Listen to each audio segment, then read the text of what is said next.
하나님 말씀 누가복음 24장 1절에서 12절 말씀입니다. 누가복음 24장 1절에서 12절 말씀.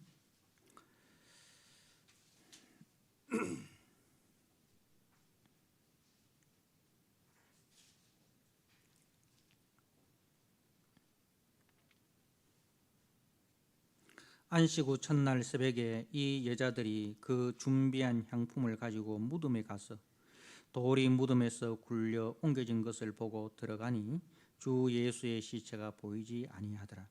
이로 인하여 근심할 때에 문득 찬란한 옷을 입은 두 사람이 곁에 섰는지라. 여자들이 두려워 얼굴을 땅에 대니 두 사람이 이르되 어찌하여 살아있는 자를 죽은 자 가운데서 찾느냐. 여기 계시지 않고 살아나셨느니라. 갈릴리에 계실 때에 너희에게 어떻게 말씀하셨는지를 기억하라. 이르시기를 인자가 죄인의 손에 넘겨져 십자가에 못 박히고 제3일에 다시 살아나야 하리라 하셨느니라 한데, 그들이 예수의 말씀을 기억하고 무덤에서 돌아가 이 모든 것을 11사도와 다른 모든 이에게 알리니, 이 여자들은 막달라 마리아와 요한나와 야고보의 모친 마리아라. 또 그들과 함께 한 다른 여자들도 이것을 사도들에게 알리니라. 사도들은 그들의 말이 흩어난 듯이 들려 믿지 아니하나 베드로는 일어나 무덤에 달려가서 구부려 들여다보니 세마포만 보이는지라. 그 된 일을 놀랍게 여기며 집으로 돌아가니라. 아멘. 오늘 누가복음 24장 1절에서 12절 말씀, 예수의 말씀을 기억하고 라는 제목 8절, 그들이 예수의 말씀을 기억하고, 이 제목으로 주신 말씀을 함께 나누고자 합니다. 이제 우리 주님은 안식일 전날 오전 9시에 십자가에 못 박히셨고, 그리고 오후 3시에 운명하셨습니다. 그리고 안식일이 되기 전에, 시작하기 전에 아리마대 사람 요셉의 무덤에 장사 지내신 바 되었다가 안식 후 첫날 이른 새벽에 부활하셨습니다. 이 말씀이 이제 마가복음 15장에 보면 아주 자세하게 기록이 되어 있습니다. 그래서 우리 주님은 이제 안식일 전날에 죽으셔서 안식 후 첫날에 부활하셨습니다. 그래서 이제 유대인들은 우리가 생각하는 그 날 개념과 조금 다른데, 우리는 하루가 해가 뜨면 하루가 시작이다 이렇게 생각하잖아요. 근데 유대인들은 해가 지는 그때부터 하루가 시작되었어. 그래서 안식일이 이제 금요일, 우리로 하면은 금요일 해질 때부터 토요일 해질 때까지, 그때가 유대인들은 안식일이 되는 것입니다. 그 예수님은 금요일 해지기 전에 이제 무덤에 장례 지내신 바 되었다가, 그러니까 이제 금요일이 되는 거죠. 안식일 전날이 되고, 그러면 안식일 날은 토요일 날은 이제 무덤에 계셨다가, 무덤에 그 육신이 계시다가 안식 후 첫날, 우리로 치면은 이제 주일, 그죠? 주일 이른 아침에 부활을 하신 것입니다. 그래서 3일 만에 부활하신 바 된 것입니다. 이제 오늘 말씀은 안식 후 첫날, 그 주일이죠. 주일 이른 새벽에 이 여자들이라고 되어 있습니다. 이 여자들은 55절에 보면, 23장 55절에 갈릴리에서 예수와 함께 온 여자들이 뒤를 따라 그 무덤과 그 시체를 어떻게 두었는지를 보고 돌아가 향품과 향유를 준비하더라. 계명을 따라 안식일에 쉬더라. 그리고 안식 후 첫날에 예수의 무덤으로 향품과 향유를 가지고 간 것입니다. 저희들이 이 안식 후 첫날 예수님의 그 무덤으로 간 것은 예수님의 부활을 맞이하기 위해서 간 것이 아닙니다. 저희들이 간 것은 이 여인들이 갈릴리에서부터 예수님을 따라온 예수님의 초기 사역에서부터 예수님을 섬긴 아주 헌신적인 여인들이었는데, 그들이 이 예수님을 통해서 이루고자 했던 꿈이 있습니다. 그것은 제자들과 동일하게 예수님을 통해서 이스라엘이 로마의 식민지에서부터 벗어나서 이제 정치적으로, 경제적으로, 군사적으로 독립된 나라를 이루고, 그리고 강대국이 되어서 이제 다윗과 같은 그런 큰 제국을 예수님을 통해서 이루어질 줄 그렇게 믿었습니다. 그런데 그 예수님께서 예루살렘에 올라오셔서 유대인들이 가장 저주스럽게 생각하는 그 나무에 달려서, 십자가에 달려서 죽어버린 거죠. 그러니까 한편으로는 굉장히 지금 허탈한 거죠. 굉장히 허탈한 거예요. 허무하고 허탈하고 낙심이 되고 절망이 되는. 그런데 한편으로 또 예수님이 너무 불쌍한 거예요. 자기들이 예수님의 초기 사역 때부터 쭉 다니면서 예수님을 보았지 않습니까? 예수님은 정말 좋으신 분이시고 참 사랑이 많으신 분이고 이 땅에 너무나도 귀한 일들을 많이 했는데 예수님이 죽을 만한 이유가 전혀 없는데도 불구하고 그렇게 비참하게 죽음을 당했으니 한편으로 예수님이 너무 불쌍한 거예요. 그리고 그 예수님이 너무 잔인하게 죽은 거예요. 억울하고 잔인하게 죽은 거죠. 아무 죄 없는 예수님이 참 머리에는 가시 밀려원을 쓰시고 손가발에 못자국 못에 박히시고 허리에는 창이 찔리시고, 그리고 온몸은 채찍질에 의해서, 그 채찍은 납덩이가 달린 그 채찍, 그래서 그 채찍에 맞을 때마다 살점이 떨어지고 뼈가 드러나고 피가 흐르는 그러한 참 너무나도 혹독한 고통 속에서 예수님이 죽었으니, 한편으로는 예수님에 대해서 참 허무하기도 하고 또 낙심이 되기도 하면서, 또 한편으로는 예수님이 너무 불쌍해서, 그래서 예수님의 그 시신에 향유라도 부어야 되겠다라는 그런 동정의 마음, 불쌍히 여기는 마음으로 예수님의 무덤을 찾아간 것입니다.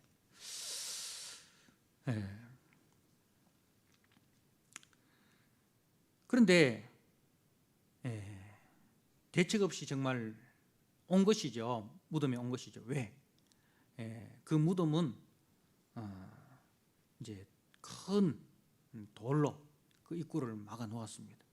그래서 여인들의 힘으로는 그것을 옮길 수도 없고, 또 거기는 경비병들이 이 마태복음 27장에 보면 그 대제사장들과 서기관들이 빌라도에게 이야기를 해서 저 유혹하는 자가 3일 만에 다시 부활한다라고 거짓말을 하고 그렇게 사람들을 속였는데, 혹시나 예수의 제자들이 시신을 훔쳐가 놓고는 그렇게 부활했다고 거짓 선동할 수 있다고, 그래서 군사들로 하여금 다 지켜서 절대로 이제 그런 소문이 나지 않도록 해달라 해서 이제 경비병들이 지키고 있습니다. 그러니까 경비병들이 비켜줄 리도 없고, 그리고 돌을 옮길 수도 없는 거예요. 근데 그냥 무턱대고 그냥 그 향품과 향유를 들고 무덤으로 왔습니다. 그런데 놀라운 일이 벌어져 있었습니다. 2절에 보니까 돌이 무덤에서 굴려 옮겨진 것을 보고, 무덤을 막고 있던 돌이 옮겨져 버린 거예요. 그리고 마태복음 27장에 보니까 무덤을 지키고 있던 경비병들은 다 이제 기절해서 넘어져 있는 거죠. 천사의 그 모습을 보고 기절해 넘어져 있는 거예요. 그래서 이제 무덤에 들어가서 예수의 시체가 놓여 있는 그곳을 보니까 예수의 시체가 보이지 아니한 거죠. 그래서 근심하고 있습니다. 누가 예수님의 시신을 훔쳐간 것은 아닐까? 예수님이 부활했다는 생각은 도무지 생각을 못하고 있는 거예요. 혹시나 누가 예수님의 시신을 훔쳐가지는 않았을까? 이러한 그 두려움, 그 근심. 그때 문득 찬란한 옷을 입은 두 사람이 곁에 섰습니다. 이것은 두 천사죠.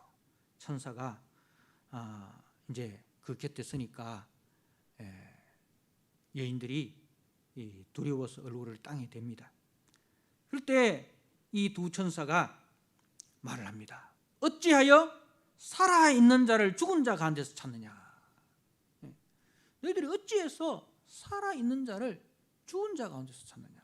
살아계신 분을 죽었다고 생각하느냐? 그래서 살아있는 자를 죽은 자 가운데서 찾느냐? 여기 계시지 않고 살아나셨다.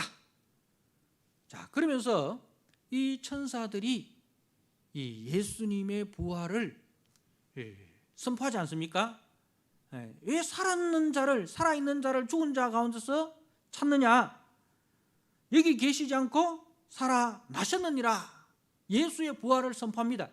자, 선포를 하고 난 뒤에 그 다음에 뭘 제시해야 됩니까? 진짜인지 가짜인지, 그 선포가 진짜인지 가짜인지를 알기 위해서는 뭘 제시해야 됩니까? 증거물을 제시해야 되잖아요. 그죠? 빼도 박도 못하는 확실한 증거물을 딱 보여주면서 봐라, 예수님이 부활했다. 이제 그야말로 가장 확실한 증거물을 제시를 해야 됩니다. 그죠? 부활을 선포하고 난 이후에는. 그럼 그 빼도 박도 못하는, 누구도 부인할 수 없는 가장 확실한 부활의 증거물이 뭡니까? 뭐라고 생각하십니까, 여러분들?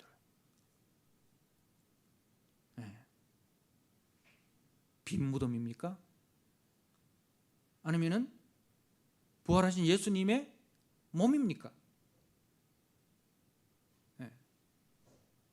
우리는 생각하기에 부활하신 예수님이 몸이 아닐까, 그죠? 부활하신 예수님의 그 몸을 보여주면 그것보다 더 확실한 증거가 어디 있겠느냐? 가장 확실한 증거물은 부활하신 예수님의 몸을 보여주는 것이다.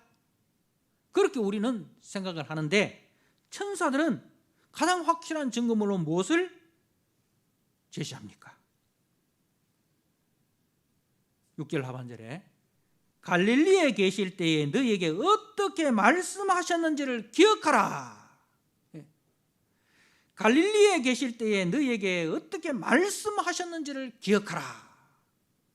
이것을 갈릴리에서 예수님께서 제자들에게 하신 말씀을 가장 확실한 부활의 증거물로 제시를 하고 있습니다. 그러면서 7절에 이르시기를 예수님이 이렇게 말했지 않느냐? 천사가 예수님이 갈릴리에서 너희들에게 이렇게 말했지 않느냐 하면서 인자가 죄인의 손에 넘겨져 십자가에 못 박히고 제3일에 다시 살아나야 하리라 하셨느니라. 예수님이 이렇게 너희에게 말씀했지 않느냐? 그러니 이제 8절에 그들이 예수의 말씀을 기억하고, 그 천사의 말을 듣는 순간에 뭡니까? 천사가 예수님께서 갈릴리에서 저들에게 하신 말씀을 이야기를 했을 때 저들이 예수의 말씀을 기억합니다. 자, 예수님께서 갈릴리에서 어떻게 말씀하셨는지를 우리가 한번 보도록 하겠습니다. 먼저 마태복음 16장입니다.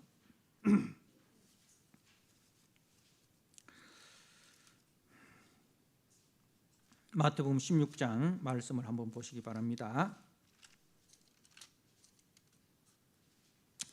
마태복음 16장 베드로의 신앙 고백이 있고 난 이후에 16장 21절에 예수님께서 이때로부터 이제 베드로의 신앙 고백이 있고 난 이후부터 예수 그리스도께서 자기가 예루살렘에 올라가 장로들과 대제사장들과 서기관들에게 많은 고난을 받고 죽임을 당하고 제3일에 살아나야 할 것을 제자들에게 비로소 나타내시니라고 되어 있어요. 자, 예루살렘에 올라가서 장로들과 대제사장들에게 고난을 받고 죽임을 당하고 제3일에 살아나야 할 것을 제자들에게 말씀하셨습니다. 자, 그리고 이제 변화산에서 내려오는 가운데 예수님께서 또 제자들에게 말씀하십니다. 17장 9절에 그들이 산에서 내려올 때에 예수께서 명하여 이르시되 인자가 죽은 자 가운데서 살아나기 전에는 본 것을 아무에게도 이르지 말라. 변화산에 본 것을 인자가 죽은 자 가운데서 살아나기 전에는 아무에게도 말하지 마라. 또 말씀하셨죠. 자, 그리고 22절에 갈릴리에 모일 때에 예수께서 제자들에게 이르시되 인자가 장차 사람들의 손에 넘겨져 죽임을 당하고 제3일에 살아나리라. 예수님께서 또 그렇게 또 말씀하셨습니다. 자, 그리고 예루살렘으로 올라오기 전에 또 말씀하시는 것을 우리가 봅니다. 마태복음 20장입니다. 20장 17절에 예수께서 예루살렘으로 올라가려 하실 때에 12제자를 따로 세우시고 길에서 이르시되 보라 우리가 예루살렘으로 올라가노니 인자가 대제사장들과 서기관들에게 넘겨지매 그들이 죽이기로 결의하고 이방인들에게 넘겨주어 그를 조롱하며 채찍질하며 십자가에 못 박게 할 것이나 제3일에 살아나리라. 예수님께서 갈릴리에 계실 때에 이렇게 여러 번 예수님께서 십자가에서 죽임을 당하고 3일 만에 살아날 것을 말씀하셨습니다. 그래서 지금 이 천사들이 예수님의 가장 확실한 부활의 증거물로 예수님께서 갈릴리에서 저들에게 하신 말씀을 기억하게 하셨습니다. 자, 그리고 이제 예수님은 어떻게 자신의 부활을 증명하시는가? 예수님이 친히 천사들이 이제 예수님의 부활을 증명하는 것과 또 그 다음에 예수님이 자신의 부활을 증명하는 것을 한번 봅시다. 자, 예수님께서 엠마오로 가는 두 제자에게 그리고 11제자들이 예루살렘에 모여 있을 때 예수님께서 자신의 부활을 증명하십니다. 어떻게 증명하십니까? 자, 25절 보십시오. 누가복음 24장 25절에 엠마오로 가는 두 제자들에게 주님이 이렇게 말씀하십니다. 이르시되 미련하고 선지자들이 말한 모든 것을 마음에 더디 믿는 자들이여 그리스도가 이런 고난을 받고 자기 영광에 들어가야 할 것이 아니냐 하시고 이에 모세와 모든 선지자의 글로 시작하여 모든 성경에 쓴 바 자기에 관한 것을 자세히 설명하시느니라. 자, 부활하신 예수님께서 엠마오로 가는 두 제자들과 동행을 하십니다. 그런데 제자들이 예수인 줄 알지 못하는 거죠. 근데 그때 예수님께서 그 엠마오로 가는 두 제자들에게 예수님 부활을 어떻게 증명해요? 네 아니냐 이렇게 증명했습니까? 아닙니다. 구약의 말씀을 가지고 예수님의 부활을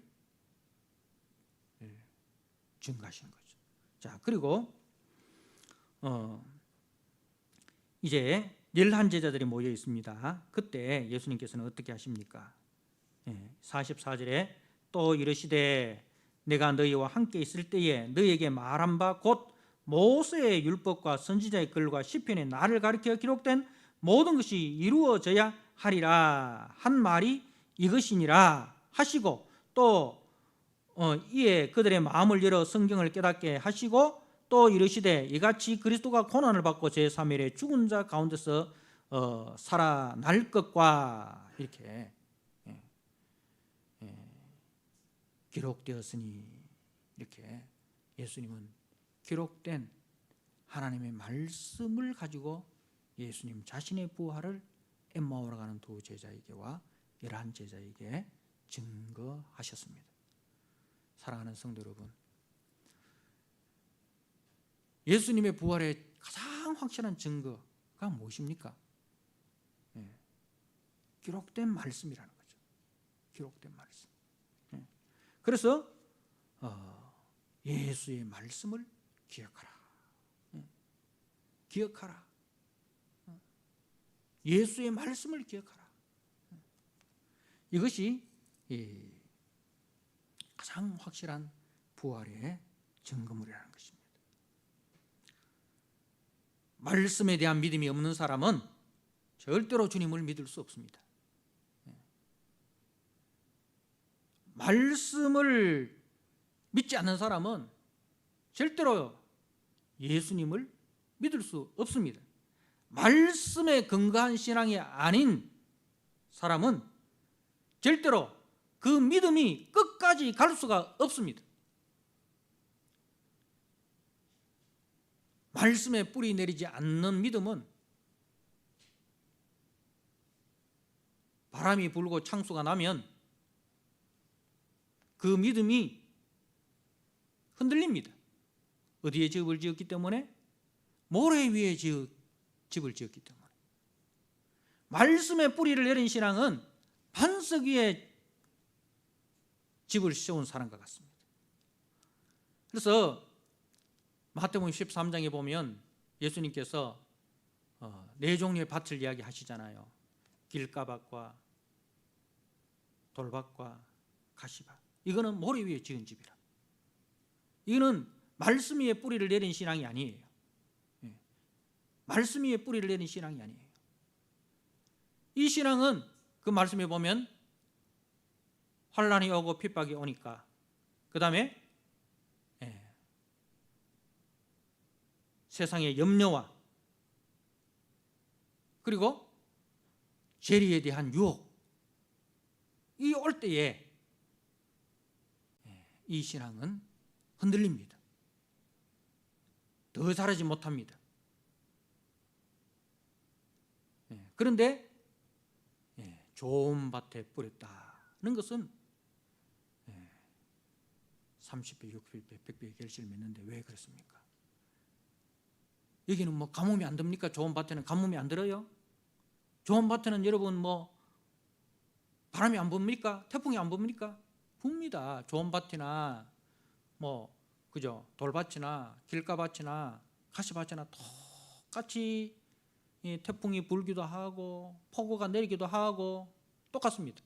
그런데 좋은 밭에 있는 씨는 뿌리를 말씀에 깊이 내려 있어요. 말씀의 뿌리를 깊이 내려 있으니까 그것을 견디고 환난도 견디고 핍박도 견디고 세상의 염려도 견디고 재물의 유혹도 견디고 견디는 거예요. 왜? 말씀의 세계를 믿잖아요. 말씀의 세계. 말씀이 뭐라고 기록하고 있습니까? 말씀은 부활을 이야기하고 있습니다. 보이는 것은 잠깐이요 보이지 않는 것은 영원합니다.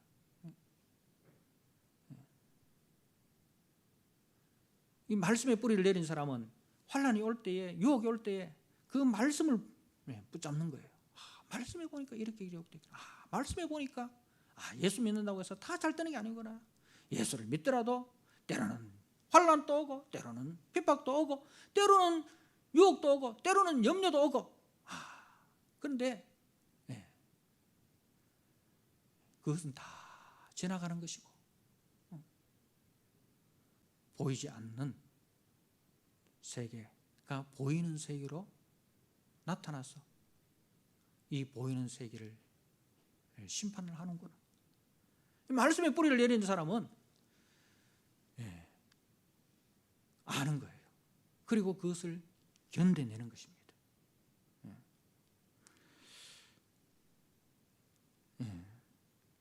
말씀에 뿌리를 내리지 않는 사람들은 그 자기가 기대했던 것이 충족되든 충족되지 않든 예수를 다 떠나게 되어 있습니다.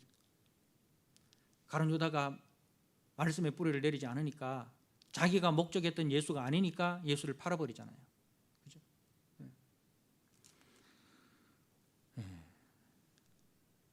사랑하는 성도 여러분, 누가복음은 우리 중에 이루어진 사실에 대하여 이렇게 1장 1절을 시작하고 있습니다. 우리 중에 이루어진 사실, 우리 중에 무엇이 이루어졌다는 거예요. 무엇이 이루어졌다는 거예요. 누가 이루었다는 거예요. 자, 그러면은 우리 중에 이루어진 사실이 뭐냐 이거죠. 성경은 무엇을 이루기 위해서 기록을 하고 있는가? 무엇을 이루기 위해서? 우리 성경에 보니까 맨 먼저 하나님이 만물을 창조하시고 사람을 하나님의 형상으로 지었는데, 그래서 하나님께서 그 사람을 하나님의 형상으로 지어서 하나님의 대리자로 만물을 관리하고 다스리도록 그렇게 에덴 동산에서 에덴 동산의 최초의 성전이고, 그 최초의 성전의 아담과 하와는 제사장입니다. 제사장으로서, 왕으로서, 제사장으로서 만물을 관리하고 만물 속에 하나님의 영광을 드러내는 그 복된 존재로 지음을 받았는데, 그런데 이 아담과 하와가 하나님을, 섬겨야 할 하나님을 반역하고 자기가 하나님의 자리 왕이 되겠다라는 그 교만한 생각을 가지게 되었습니다. 그래서 아담과 하와가 그 왕 같은 제사장 자리에서 쫓겨나 추방당하지 않습니까?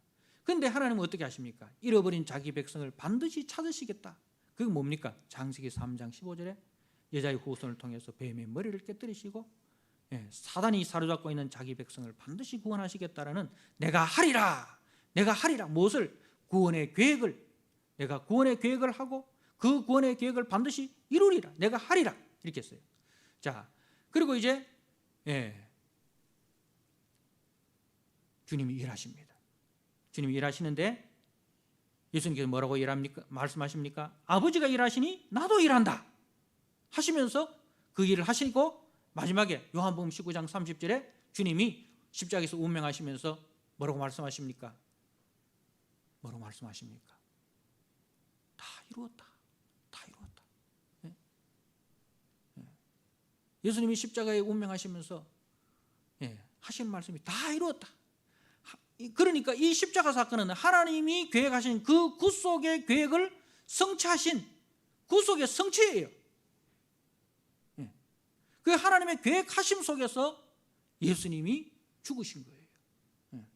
그래서 다 이루었다 하시고, 이제 아버지여 나의 영혼을 아버지 손에 어떡하나이다 운명하시잖아요. 자, 그리고 이제 마지막에 계시록 21장에 가면 이루었도다는 것이 나옵니다. 이루었도다. 자, 계시록 21장을 한번 보시기 바랍니다.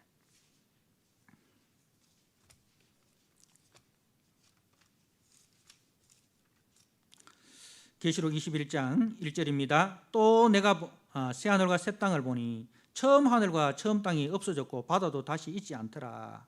또 내가 보매 거룩한 성 예루살렘이 하나님께로부터 하늘에서 내려오니 그 준비한 것이 신부가 남편을 위하여 단장한 것 같더라. 내가 들으니 보좌에서 큰 음성이 나서 이르되 보라, 하나님의 장막이 사람들과 함께 있음에, 하나님의 장막, 하나님의 성전을 말합니다. 그 최초의 성전이 어디였다고요? 에덴 동산이죠. 자, 그 하나님의 성전이 이제는 사람들과 함께 있게 됐습니다. 에덴 동산에서 사람이 추방되고 난 이후에는 생명나무로 가는 길이 다 차단되었어요. 그래서 하나님과 하나님의 백성이 함께 할 수가 없었습니다. 그런데 이제 하나님의 장막이 사람들과 함께 있음에 어떻게 있게 되었습니까? 함께 있게 하기 위해서 누가 희생했습니까? 죄인된 우리가 거룩하신 하나님과 만나기 위해서 거룩하신 예수님이 자신을 희생하여 그 핏값으로 우리를 사셔서 우리를 주님의 형제로 삼으시고, 우리를 의롭다, 죄 없다, 너는 나의 형제다, 너는 나의 자녀다, 이렇게 의의 옷을 입혀 주심으로 우리가 하나님의 은혜의 보좌 앞에 담대히 나아갈 수 있는 길이 열리게 된 것이죠. 그래서 에베소 2장 2절 4절 6절에 그는 허물과 허물과 죄로 죽었던 너희를 살리셨도다. 예. 예수님이 허물과 죄로 죽었던 우리들, 허물과 죄가 있는 사람은 하나님의 그 거룩한 성전에 함께 할 수가 없어요. 그래서 하나님의 존전에서 쫓겨났는데, 그런데 그분이 허물과 죄로 죽었던 우리를 살리셨습니다. 우리를 회복시키셨습니다. 우리로 하여금 허물과 죄를 가려주셨습니다. 덮어주셨습니다. 죄 없다 하셨습니다. 의롭다 하셨습니다. 자, 그래서 이걸 가지고 뭐라고 하면 은혜라고 합니다. 이걸 가지고 은혜.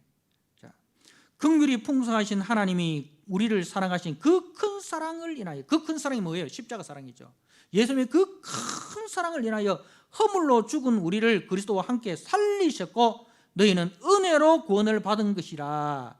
또 함께 일으키사 그리스도 예수 안에서 함께 하늘에 앉히시니. 예. 예. 하늘에 함께 앉히시니라고 되어 있으니까, 예, 여러분 안 믿겨지잖아요. 에베소서에서 이야기하니까. 그런데 계시록에 보니까 뭐라고 되어 있습니까? 함께 있음에, 하나님의 장막이 사람들과 함께 있음에 하나님이 그들과 함께 계시리니 그들은 하나님의 백성이 되고 하나님은 친히 그들과 함께 계셔서, 예, 이 일을 이루기 위해서 예수님이 오셨단 말씀입니다. 이 일을 위해서 예수님이 우리를 대신해서 십자가에 죽으시고 3일 만에 부활하셨단 말씀입니다. 예. 그리고 이 일을 완성하기 위해서 보혜사 성령을 우리 가운데 보내셔서 이 복음을 전하라 하셨단 말씀입니다. 사랑하는 성도 여러분, 근데 이 일이 있기까지 4절 말씀해 보십시오. 모든 눈물을 그 눈에 닦아주시니. 자, 하나님과 함께 하기 위해서, 예, 뭐가 있어야 된다고요? 눈물이 있어야 됩니다. 무슨 말입니까? 이 땅에는 하나님과 함께 할 수 없도록, 예, 사단이 핍박하고 환난을 주고 재물로 유혹하고 세상 일로 염려케 하고 해서 하나님과 함께 할 수 없도록, 예수님과 함께 할 수 없도록, 예, 그렇게 하는 거예요. 그런데, 예, 그런 가운데서, 예, 그 주님이 걸어가신 그 길과 함께 하기 위해서, 예, 성도는 눈물을 흘립니다. 그래서 시편 56편 8절에, 예, 성도는 이렇게 기도합니다. 나의 눈물을 주의 병에 담으소서. 나의 눈물을 주의 병에 담으소서. 예.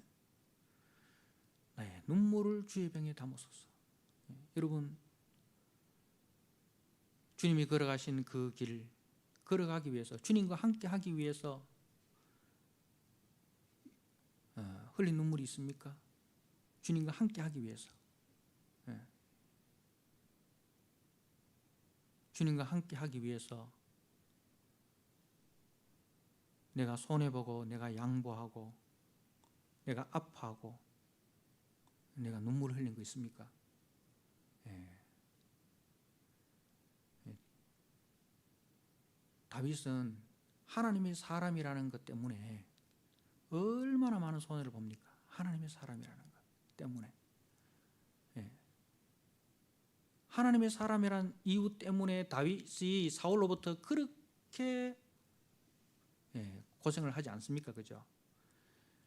그래서 다윗이 사울을 죽일 수 있는 그 기회가 몇 번 있었지만은 죽이지 않았던 것은 하나님은 그렇게 일하지 않는다.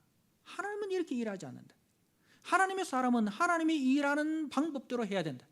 그래서 칼을 쓰지 않는 거예요. 원수가 하는 것은 내게 맡겨라. 예, 네가 하는 일은 원수가 목마를 때에 마실 물을 주고 원수가 배고플 때 먹을 것을 주는 게, 그게 네가 할 일이고 원수가 없는 것은 내가 하는 거다. 하나님의 사람은 그렇게 세상 사람들처럼 세상의 가치관과 세상의 방식으로 사는 게 아니야. 예. 그렇게 하고 또 고난 당하지 않습니까? 예. 예. 세상 사람들 같으면 이게 하나님이 주신 절호의 기회다 하고 사울과 사울의 모든 신하들이 다 잠자는 그때에 다윗이 그 속에 들어갔는데 사울의 칼이 그 옆에 있는데, 그죠? 죽일 수 있습니다. 근데 그렇지 않습니다. 이게 주님 때문에 흘리는 눈물이에요. 억울하고 원통해도 내가 하나님의 사람이기 때문에 해서는 안 될 일이 있는 거예요.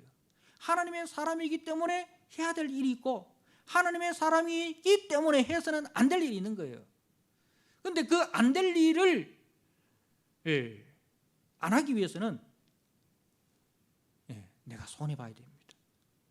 내 눈에서 눈물이 나야 돼요. 세상 사람들 봤을 때 정말 바보 같은 짓이잖아요. 그런데 내가 하나님의 사람이기 때문에 그 일을 할 수가 없는 거예요. 나도 세상 사람들처럼 내 억울함을 호소할 수 있고 상대방에 대해서 내가 욕할 수 있는 충분한 근거가 있고 자격이 있음에도 불구하고, 그러나 하나님의 사람은 그래서는 안 된다는 그 말씀 때문에 내가 속으로 눈물을 삼키는 거예요. 그런데 그 주님은 그 눈물을 주의 병에 담아두신다니까요. 그리고 그 눈물을 언제 닦아주십니까? 하나님의 장막에서 그때 주님이 그 눈물을 닦아주시는 거죠. 잘하였도다 착하고 충성된 종아, 네가 내 때문에 많은 눈물을 흘렸지 하면서 주님이 눈물을 다 닦아줘요. 주의 눈물을, 나의 눈물을 주의 병에 담으소서. 근데 여러분들은 어떻습니까? 저는 어떻습니까? 주님이 닦아줄 눈물이 있습니까? 주님이 닦아줄 눈물이 있습니까? 아이고 뭐 억울하고 나는 억울하고 원통해서 못 산다. 내 하고 싶은 말 다 하고 살아야지. 내 하고 싶은 행동도 하고 다 살아야지. 여러분 속은 시원할 줄 모르지만 주님의 눈물병에는 여러분의 눈물이 한 방울도 없다는 거예요. 속은 시원할 줄 몰라도 주님의 눈물병에는 여러분의 눈물이 한 방울도 없으면 4절 말씀이, 계시록 21장 4절 말씀이 저와 여러분에게는 해당 없는 사항이 되어버리는 거예요. 울며 씨를 뿌리는 자는, 눈물을 흘리며 씨를 뿌리는 자는 기쁨으로 거두리로다. 우리가 주님을 위해서 눈물을 흘리며 이 씨를 뿌리는 삶을 우리가 살아야 기쁨으로 단을 거두는데, 그 기쁨의 자리가 바로 이 자리에 계시록 21장의 자리입니다. 자, 그러면서 5절에 보좌에 앉으시니가 이르시되 보라 내가 만물을 새롭게 하시니라 하시고, 또 이르시되 이 말은 신실하고 참되니 기록하라 하시고, 또 내게 말씀하시되 이루었도다. 이루었도다. 나는 알파와 오메가여 처음과 마지막이라. 내가 생명수 샘물을 목마른 자에게 값없이 주기리니 이기는 자는 이것을 상속으로 받으리라. 나는 그의 하나님이 되고 그는 내 아들이 되리라. 그러나 여기에 들어가지 못하는 자가 있습니다. 두려워하는 자들과 믿지 아니하는 자들과 흉악자들과 살인자들과 음행하는 자들과 점순가들과 우상숭배자들, 거짓말하는 자들, 다 뭡니까? 지 마음대로 살아가는 자들. 주님의 말씀을 따라 살아가는 자들이 아니라 지 중심으로 살아가는 자들, 세상 가치와 세상 논리와 세상 그 흐르는 대로 살아가는 사람들을 말하는 거예요. 이건 뭐 다른 게 아니고, 주님의 말씀을 따라가는 사람이 아니고 세상의 흐름을 따라서 시대의 정신을 따라서 살아가는 사람들은 불과 유황으로 타는 못에 던져지리니 이것이 둘째 사망, 영원한 사망이다는 것입니다. 사랑하는 성도 여러분, 왜 여인들은 부활의 주님이 아닌 공한 무덤으로 향하여 나아갔습니까? 기록된 말씀과 주님이 평소에 거듭 약속하신 말씀을 기억하지도 믿지도 않았기 때문에 그렇습니다. 마찬가지로 우리가 기록된 말씀을 믿지도 기억하지도 않으면 교회 나가서 세상에서 살 때에 어떻게 살겠습니까? 믿음 없는 사람처럼, 부활 없는 사람처럼 우리가 그렇게 살아간단 말입니다. 천사는 부활의 주님을 보여주기보다 갈릴리에 계실 때에 너희에게 어떻게 말씀하셨는지를 기억하라 하시고 주님이 하신 말씀을 들려주었습니다. 주의 말씀을 기억하지 못하면 부활을 믿을 수 없습니다. 주의 말씀을 기억하지 못하면 성도로서 성도답게 살아갈 수가 없습니다.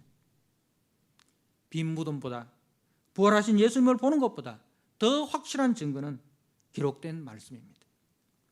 성령의 감동으로 기록된 말씀 1.1획도 변함없이 반드시 이루어지는 그 말씀이 가장 확실한 부활의 증거입니다. 제자들은 기록된 말씀을 기억하지 못하고 믿지 못함으로 빈 무덤과 천사의 나타남과 부활을 목격한 사람들의 증거가 있어도 허탈한 말로 여겼습니다.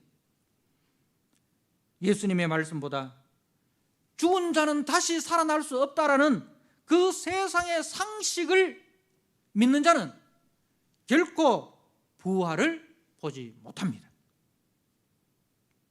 성도는 세상의 상식을 믿고 세상의 상식을 따라 살아가는 사람이 아닙니다. 성도는 기록된 말씀을 따라 기록된 말씀을 믿고 기록된 말씀 안에서 살아가는 사람입니다. 그 길이 좁은 길이고 그 길이 눈물의 길일지라도 그 길만이 생명의 길이고 그 길만이 영광의 길이기 때문에 우리는 그 길로 걸어가는 사람입니다. 한 주간 또 그 길 안에서 살아가셔서 주님의 눈물병에 여러분의 눈물을 담으시는 저와 여러분 되기를 주님의 이름으로 부탁드립니다. 아멘. 하나님 아버지 감사합니다. 예수의 말씀을 기억하라. 천사가 부활을 믿지 못하고 빈 무덤을 찾아온 여인들에게 그렇게 말하였습니다. 세상의 상식을 쫓아 살아가는 저희들에게 주님이 말씀하신다면 기록된 말씀을 기억하라 일 것입니다. 하나님 아버지, 우리 모든 믿음의 성도들이 기록된 말씀보다 더 확실한 부활의 증거가 없다는 것을 알고 기록된 말씀을 믿고 기록된 말씀 안에서 살아가는 자들이 되게 하여 주옵소서. 그리하여 주님이 땅에 다시 오실 때에 그 주님의 성전에서 함께 먹고 마시고 함께 왕노릇하는 우리 모든 성도들이 되게 하여 주옵소서. 예수님께 하신 이름으로 감사하며 기도드리옵나이다.